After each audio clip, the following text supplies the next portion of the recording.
নলবাৰীৰ মুকুচিত যৌগিক চিকিৎসা কেন্দ্ৰ মুকলি।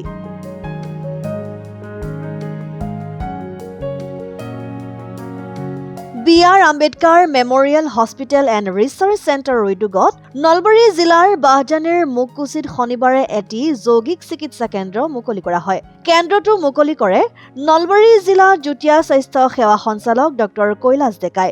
কেন্দ্ৰটো মুকলি কৰি ডক্টৰ ডেকাই ভাষণত কয় যে আগৰ জৰাফুকাক বাদ দি কবিৰাজী চিকিৎসা যিটো আছিল সেইটোৰ সৈতে সংগতি ৰাখি আমি তেনেকুৱা দিশলৈ গতি কৰিছোঁ। তেওঁ নেশ্যনেল আয়ুষ মিছনক চৰকাৰে অধিক গুৰুত্ব দি এই মিছনত কিছু যোগ আৰু যৌগিক বিষয়ো জড়িত কৰাইছে বুলি কয়। ডক্টৰ কৈলাশ ডেকাই ঔষধ ব্যৱহাৰ নকৰাকৈ যোগে এগৰাকী ব্যক্তিক সুস্থ সবল কৰি ৰখাত কিছু পৰিমাণে সহায় কৰে বুলি কৈ এই যৌগিক চিকিৎসা কেন্দ্ৰটো অসমৰ ভিতৰতে প্ৰথম অনুষ্ঠান বুলিও দোহাৰে।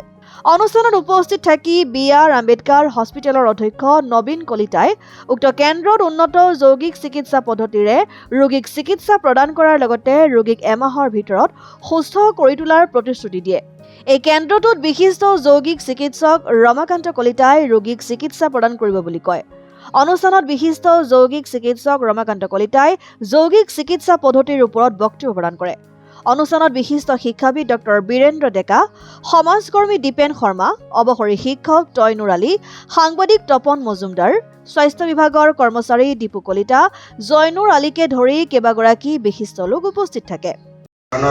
জ্বৰৰ ঔষধ, বিষৰ ঔষধ এইবিলাকৰ নোহোৱাকৈয়ে মানুহ এজন অলপ সমাজত সুস্থ এজন ব্যক্তি হিচাপে থাকিব পৰাৰ কিছুমান ৱে বা ৰাস্তা আহি আছে আৰু এই ৰাস্তাটো বনাই দিয়াৰ ক্ষেত্ৰত আমাৰ এনেকুৱা ধৰণৰ অনুষ্ঠানবিলাকৰ মাজে মাজে অলপমান আগবাঢ়িছে। এতিয়া এখেতে কৈছে যে এইটো এনেকৈ যৌগিক শিক্ষাৰ প্ৰদান কৰা অসমৰ ভিতৰতে এইটো প্ৰথম অনুষ্ঠান। এইটোৰ কাৰণে আমি সকলোৱে এটা হাত পাতি এই মেছেজটো কিন্তু আমাৰ মই কৰোঁ এই মেছেজটো অকণমান হাইলাইট কৰিব লাগে যে নলবাৰী জিলাৰ মুকুচি গাঁৱত আজি এটা যৌগিক শিক্ষা আৰু তাত গৱেষণা কেন্দ্ৰ এটাৰ সৃষ্টি হৈছে আৰু এইটো কৰিছে আমাৰ doctor BR. Ambedkar hospital and research চেণ্টাৰৰ অধীনত নবীন কলিতাৰ তেওঁৰ সংগীতাৰ সহযোগিতাত আৰু মুকুচি গাঁৱৰ সহযোগিতাত।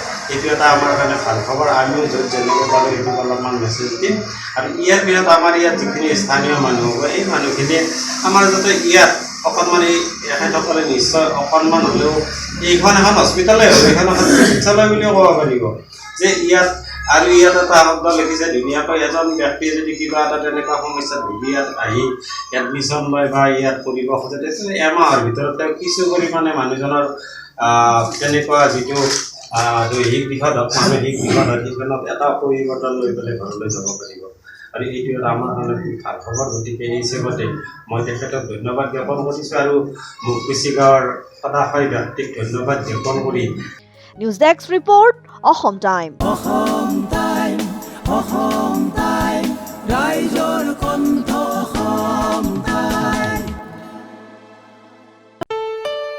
ঘৰত আনন্দ আৰু সম্পৰ্কৰ চমক বজাই ৰাখিবলৈ জৰুৰী হৈছে সকলো আনন্দময় মুহূৰ্তত মৰমৰ উপহাৰ দিয়াটো।